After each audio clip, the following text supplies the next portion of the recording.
Hello, everybody. Welcome to episode 4 of Ignite. We are very excited to have you join us. Today, we are talking about something that a lot of people don't like to talk about, but it's something so necessary and it always leads to good results despite how it starts. We're going to look at the word disappointment. But before we begin, I'd like to introduce the guest in studio today, a very good friend of mine. I'd like her to introduce herself. Yeah. My name is Nthenya Macharia. I am an image consultant and a coach. I am very excited about being here, and I'm very excited about the word that you've chosen, disappointment. Yes. And before we begin, I would just love to look at the meaning of the word disappointment. The meaning that I got. Sorry, just disappointment is sadness or displeasure caused by the non fulfillment of one's hopes or expectations. When we think about disappointment, we always have this negative idea of disappointment. I think a lot of us, we are raised in a society which demonizes or even makes you feel like when you're disappointed with something that is happening in your life, like you can't talk about it. Especially people who, like, let's say if you're in the you're a Christian, you almost feel like it's wrong, or it means that you don't have faith to talk about uh, a situation or something that has disappointed you. And I like the meaning that we've used of disappointment, because it also talks about expectations. Right. So the expectations we have of things is what, and if those expectations are not met, then we become disappointed. Also, something very interesting I found about disappointment is that it comes in two ways. The first way, you get disappointed because things never went the way that you wanted. You had this expectation that maybe your life or your job, maybe you'd be promoted after 5 years, or maybe you'd have 6 babies in, I don't know, maybe 3 years, and your expectations are not met. But the other kind of disappointment for most people, when you are disappointed, you got what you wanted, and it turned out not to be what you thought it would be. Now that's the interesting kind of experience, because as long as you don't get it, then you can say your disappointment is based on not getting it. But what if you pray, or maybe you do the work and you get what you wanted, and it turns out not to be what you expected? So let's just talk like disappointment. What do you think about disappointment? When you think about disappointment, what comes to mind? First of all, I'd like to say that one of the things as we go through the journey of life, people make it seem like life is about a destination, Okay. which is where I think the big challenges of disappointment come in. When we think through our childhood, I think that we went through a lot of experiences that were disappointing. You asked your parents for Yeah, the that's lollipop, true. they said no. Mm-hmm. You wanted the pizza, they said no. Mm-hmm. Or you didn't get the grades. Mm-hmm. You thought you were going to be number one in class, you are not. Yeah. And at that point, I feel like those experiences are what shape our ability to deal and cope with disappointment. Now, in where I am raising kids now, is even we're creating a bit more challenging situations for our children. Because, for example, you find in today, present day, sports day, all the children are winners. You're told, oh, we're all winners. You are last, but we're giving you a trophy for for participating. for being last. And so as a result, we don't teach or help people to deal with real life disappointment. And so for me, I feel like growing up, we went through a lot of disappointment. We applied for sijui which schools, you were picked to sijui which school. Can you remember your, like, when you look at your childhood, can you remember your first No, major for me, disappointment? no. Okay, if I were to think about it now in terms of my first major disappointment would probably be standard 8 after my results and the school Me that I went to. too. Oh And my I'm gosh. like, no, this is not what I wanted. My results. Yeah. But my parents didn't mollycoddle me and be like, okay, you know what, we're going to give you what you want. Which a lot of parents end up doing is, oh, that's the school you want. Let's take you to that school. Or let's take you to. So I'll give an example of I do have a brother who was picked to a regular school, and then the parents decided no, he needed to go to this national school, and so they work their way to get him to this national school. He goes to the national school, side by me thinking corruption. Okay, then then he gets to this national school and it's not what he expected, and says he wants to leave, and insists on leaving and ends up back in the school that he was originally chosen for. Oh, that's very So for me, I something. think it's how we are brought up and how we are raising our kids that then gives them the muscle to deal with disappointment, because disappointment is life. I think that in life there's good and then there's bad, there's happiness and there's sadness, and so in order for you to know what joy is and fulfilled expectations, you need to know disappointment. And like you're saying, like disappointment is part and parcel of life. Yes, yes, You can coddle your children, you yes. can coddle yourself, but there's no way to escape disappointment. It is It part, is part of life. parcel of life. Right. So for me, it's what do you do when you are disappointed? And that's the bigger question that we need to be asking, or that's where the solutions we need to present people with. So for me, first of all, is identifying that that's what you're going through is disappointment. Oh, okay. Because sometimes it may be disappointment, but you've given it other terms, or you've given it other, and so as a result of disappointment, you go into depression, sadness, frustration. Like it comes with other relatives, as opposed to identifying that this is disappointed. I'm disappointed that I did a Bye. pitch, Okay. it didn't come through. They give the gig to somebody else, and then process that, and then find the solution. So next time, what could I have done better?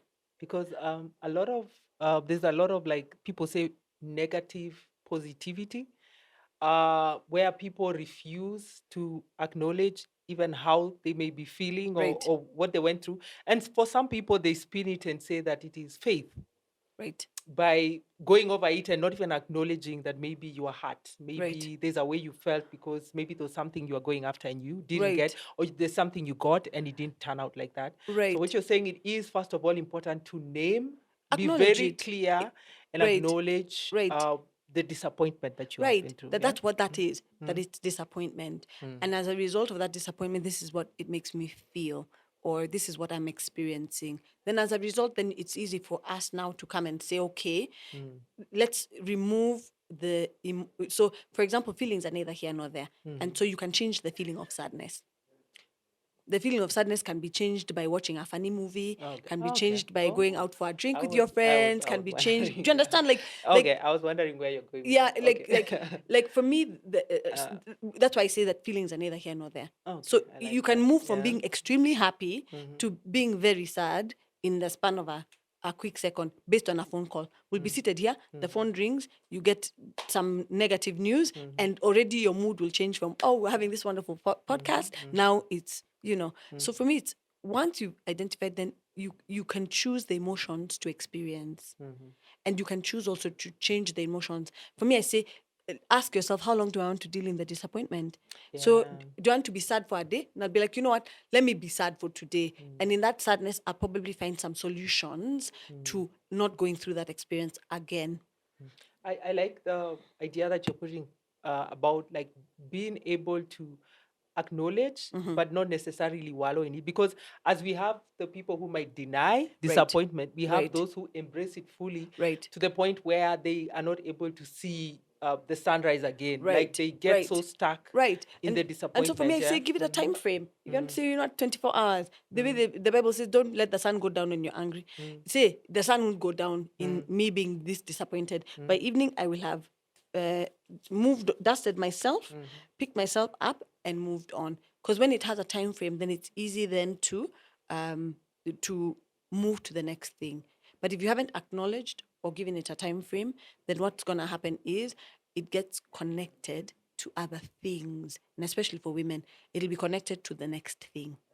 So my disappointment can be linked to, if this podcast doesn't work the way you wanted, now it's going to be compounded Because for of that original because disappointment. of the original disappointment comes in, and it becomes a snowball effect. So you find it was multiple things that led to this person's, but it started off with some form of disappointment at some point. So Right. if you don't take control of that original disappointment, Right. and you ignore it, then it has a way of seeping into other areas, to the point where you might not even recognize that Right. the origin of this Correct. And so negative effect on right, this side. Huh? right, Yeah. which is how they usually draw the iceberg thing, where the emotions are usually at the top, but it's the other things that are at the. So when someone busts out, it's not what was under. The undercurrent is the disappointment, that this, that, the other things. Those are the things that are under. What we see on the top is this person is always acting up. This person is always this, but that's not who they are. It's as a result of, and disappointment falls in that category of things that cause people to change in terms of who they are and how they perceive themselves. And so then my final one would be that's that very we powerful. must be able to surround ourselves with the truth of God's word, the truth of what does God say that I am. And so if disappointment may come as a result of rejection. So if you were rejected, you must go back to God's word. I am loved. I am blessed. I am healed. I am whole. I am. That's what will bring you to the truth that you need to stand on. We say everything else is sinking sand. So and nothing, it changes. It's neither here nor there. So if you're reliant on a great job, then COVID happens, you're going to be disappointed. Yes, and that's then true. does that define who you are? Does that job define who you are? Or does God define who you are? And does what God thinks of you build the foundation of who you are and what makes you happy? And also, I think that there's a place for telling yourself about choosing joy. They say the joy of the Lord is our strength. So not choosing happiness, because happiness is based on an event or an activity. So happiness It's is based on a happening. Joy is based on. Joy is just internal. It's a Okay. fruit of the spirit. It's not necessary. You can't. It's a fruit of the spirit. You grow Okay. that fruit, and Okay. you grow that fruit by, I said, building yourself around the word, the truth that God's word, that this is what He says I am, and so no matter what the world thinks. So if you didn't get the pitch, you were rejected at a job, or you were given a diagnosis that's not pleasant, or you didn't get the grades you wanted, or the relationship didn't work out, then you begin to build truth again and say that in spite and despite the circumstances, I'm going to choose to laugh. I'm going to choose to be happy. To be joyful. It's a choice that you're making, as opposed to because disappointment is, if it doesn't work out, I'm going to be depressed for this whole weekend. And that's usually how we talk. And I like the way you're talking about like choosing, because I think that a lot of times we feel like if life has dealt us something, then we have no choice Right. beyond that. What Right. we've been done. We can't choose to look at it differently. We can't choose to say, despite this happening, I'm going Right. to choose to be happy. Right. And also, I think something very important is that you don't have to feel happy when you're thinking of all those, when you're trying to speak the word to your life, or when you're trying to when you first start, there'll always be that clash of the disappointment, the reality versus right. the word. Right. But the more you keep on doing it, the more you focus on the good despite the disappointment, and then you trust that everything that happens for you, God will use it for your good. Right. Then even if you do find disappointment, so you, number one, acknowledge the disappointment. Number two, don't stay in it too long. Yeah. Choose a time frame. Be intentional and About the time frame. yes, about the time frame.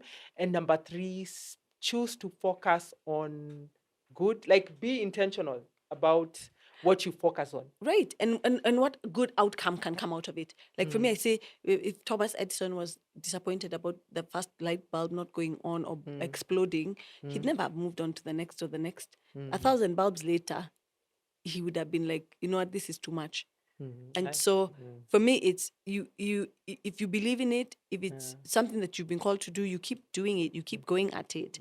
And then you may be surprised that the season of disappointment was a planting season. So you're waiting for the crop to come up immediately, and it wasn't. But 2-3 years down the line, you look back and be like, that disappointment, you know what, it turned out to be this. Because I think that all things work together for good for those who love God. If you're in the truth of God's word, no matter what it is, and it doesn't say all things, only the good things. All things, good and bad, work together for good because we love God. So for me, there's a place where no matter what it is that you're going through, it works together for good. Mm. And it may not seem like that in the beginning, it may not, but then it will lead to good. And you have to also keep confessing the good, because it's easy to then start being the negative spiral, but it's so easy No, to it's so enter into easy. it, Yeah, and it leads to bitterness. And the right? worst, it's Anger, you don't. Yes, it okay. leads to, yeah. Anger, bitterness, Mm-hmm. and I like what you said when you say that sometimes it can even change you. Yes, And I think that's the worst. If you are a bubbly personality, right, all of a sudden you become a pessimist, and you might not even be able to connect. How you might not even know you've changed. right, It might be those around you who've noticed correct. that you've changed. So Yes. connecting first someone telling you you've changed, Mm-hmm. and then connecting that change to that one event that happened that you refuse to acknowledge, Right, you refuse to name. Because I do feel like you're saying, like, I do find it so powerful to name what happened to you.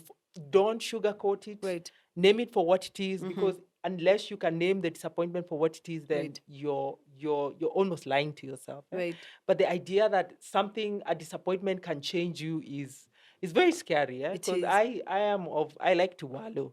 It's always nice to have like your ice cream and just sit down and say, "Oh, the world has deserted me. Oh, it's never gonna get any better." It's always seems so much.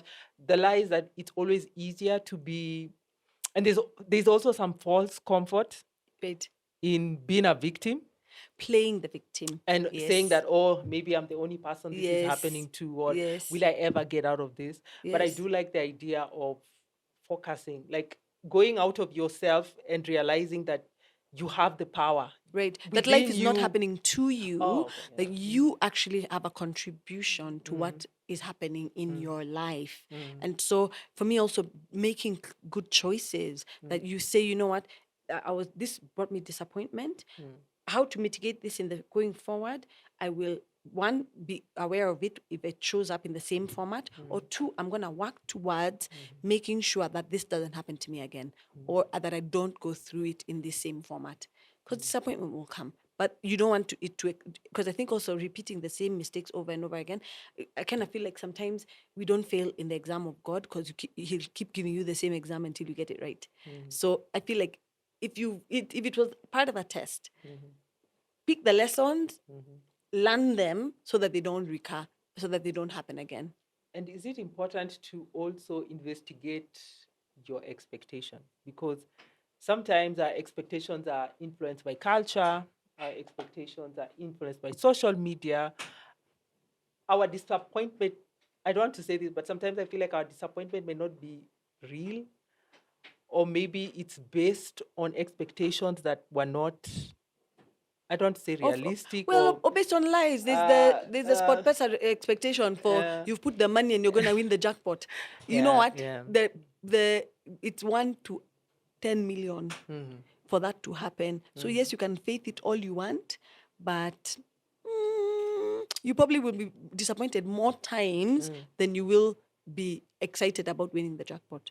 So for me, it's you have to keep playing. You have to keep playing. Can you have a good thing, and because society or maybe social media has given you what you have is actually a good thing, but you're not able to see it for a good thing because maybe society or culture has told you that there's a certain thing to expect, and so you can become disappointed with something good that you do have, You can. because the lens that you're using to identify that disappointment maybe is dysfunctional. And I agree with you. You also said it in the beginning when we were talking about the fact that you can get what you were expecting, and then it turns out to not be as glorious or as great as you thought, which then leads to the disappointment. And it's the same thing. I think sometimes because of the part of the world maybe that we live in, certain gifts, talents are not appreciated, and that can lead to a lot of disappointment. So you want to play in the arts, you are an artist, and that could be digital, it could be the creators of things, and the appreciation of that may not be as glorious as it is in other Okay. cultures. Yeah. And so as a result, your disappointment could be on another level, and that disappointment could be exaggerated by the fact that you're watching, say, Got Talent or something, where you're seeing other people in your same state being celebrated and you're not. Okay. So then it tends to then push you further into that feeling of disappointment. And so for me, I still say that it boils down to then figuring out what you can do. For me, that you let disappointment become a springboard Oh, I like that. to propel you.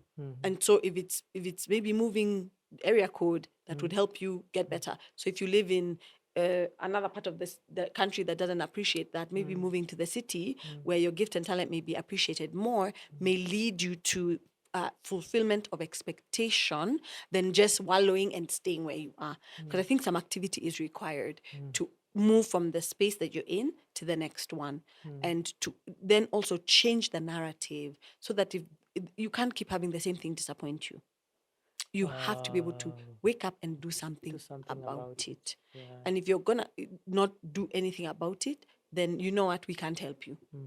But you must decide that I'm gonna do something about it. I like to give the story of and I can't remember, so bad to say that I can't remember who it was, but this man, the mother gets a letter from the school saying that her child was too dumb to be educated, and then she decided, when the child asked what the letter had said, she said that the letter said that you are so clever that I needed to find you another school that can embrace your genius. And she decided to teach this person at home. He became a genius, and the rest of the story is history. And so for me, it's also, what do you do with that disappointment? She could have taken the letter and said, you know what, this is the end of this story. You know, same as so we didn't get the grade, you didn't become the doctor. But what can you do now? How can you still help humanity with, you never know, AI may be the next thing, or you may become a digital doctor. I don't know. But there must be something that can be brought out of that disappointment. How can you change for the better because of that disappointment, as opposed to wallowing in that disappointment and letting it define you? So would it be okay to say that disappointment, I don't say disappointment is always a good thing, but disappointment can indeed be a good thing? Like we said, in order for you to know the ecstatic feeling of achieving goals and experiencing the wholeness of life, you have to go through disappointment. So it's like night and day. For us to know day, there must be night. For you to know experience health, there must be sickness. So disappointment is the one on the other side. And by going through it, then you know what the other side feels like. And so a lot of times I don't think anyone likes to post disappointment. Everyone is always on social media, and everyone likes to Which I think post that's where another lie of the life top is, of right? the mountain, the Of five course. Yes, seconds of the yes. top of the mountain. Yes. A lot of people don't like to talk about disappointment. So I think that's why when people do face disappointment, they struggle with it, because they might feel they have been segregated. They are the only ones who are going through disappointment. First of all, I do like your analogy of the mountain. So I had the privilege and experience of climbing Mount Kenya, and it was, like, oh my God, climbing Mount Kenya. So it was grueling 3 days. The last day was, you woke up in the middle of the night to summit the mountain, and that's a story for another day. But when we got to the top, there was the feeling of excitement, but there was also the disappointment of it's over. And then Okay, the that's part of the interesting. expectation that no one ever tells you about, that you have to go down. Ooh, So this has so many lessons. there was the going down of the mountain, which was 100 times harder than climbing the mountain. And so disappointment is often after the peak then. So you peak in your career then. So for me, the lesson was that, imagine at the top of every mountain, there's another mountain to be climbed. So first you have to come down and then climb the next mountain. But you can't move from peak of mountain to another peak. So it's like a top, It's the down, ebb and flow of life. ebb and flow in life. So Right. there's no escaping. It's part of the life's journey. And so the way to counteract it is to have a plan on Right. how to deal with Right. with First, acknowledge disappointment. it. Acknowledge it. Give it a time frame, and then have an action. For this is the action plan to move from disappointment to pivot. Use it as the turning point. Yeah. And also, I also investigate your expectations that were disappointed. Right. Are they Right. were they Realistic. good Right. expectations, or were Right. they sometimes they can be even very delusional expectations or Correct. impossible expectations that we can have Yes. of people or things. And then when we, like you're saying, like you climb the mountain and you're like, at one point did you feel like, is this it? Just that, like I said, it's another story for another day. Yeah. But at the top of that mountain, you're at the top of Mount Kenya, should be celebrating and whatever. And then I asked, how are we going to get down? How many No one had days? ever told us that there was a zip line thing to Shikilia, and like Yeah. there was no, that was not part of it. So, hey, you know what? So, and that's the thing, that disappointment is always on the other, is one of the experiences that we'll go through in life, and we'll keep going through it. And so if you have a good attitude towards disappointment, it will help you navigate life easier, because not everything will work out the way you think or the way you want. And sometimes you have to give time, Okay. Okay, that's that also maybe good. that thing was not for now. And so you'll be disappointed now, but Oh. it's in your cards and it will happen. So that disappointment is actually good for you in Right. that And type of and situation. maybe Yeah. it's supposed to prepare you. Maybe it's supposed to get you ready because you are not yet ready. And Mm. so in putting in the work and the time, by the time now the thing is ready for you, You're then ready. you're ready for it as well. And you probably don't have a big head for it as well. So you've given so much so This- much great advice. And like now in closing, like what would you say? Like disappointment. What would you say? I think that disappointment is one of those words that has appointment in it. Ooh, okay. So I like that. you remove the this and then Uh, focus on the appointment that is uh, meant to happen for you. mm, And if you keep being positive, then that appointment is sure to come. okay. In closing, I'd just like to add to what she's saying is that um, don't run from disappointment. Don't wallow because of disappointment. um, Disappointment, from what we've said, could be a gold mine to something greater and even make you better. So instead of running or wallowing in your disappointment, let's go towards disappointment, and even the tools that we've just given about acknowledging it, having a plan on how to deal with it. Because any at different stages of life, if you want to go to another peak, there's a high chance you have to go through a certain kind of disappointment or a challenge before you rise up again. So let us be prepared. Let us not look at it negatively. Let us look at it with a positive. Let us try as much as possible to look at it positively. And even just in closing, I do hope that you have enjoyed this episode with Nthenya. I do hope you'll tune in next time when we look at a different word. Thank you so much. I hope that you've been ignited and you will be able to look at disappointment with a new positive outlook.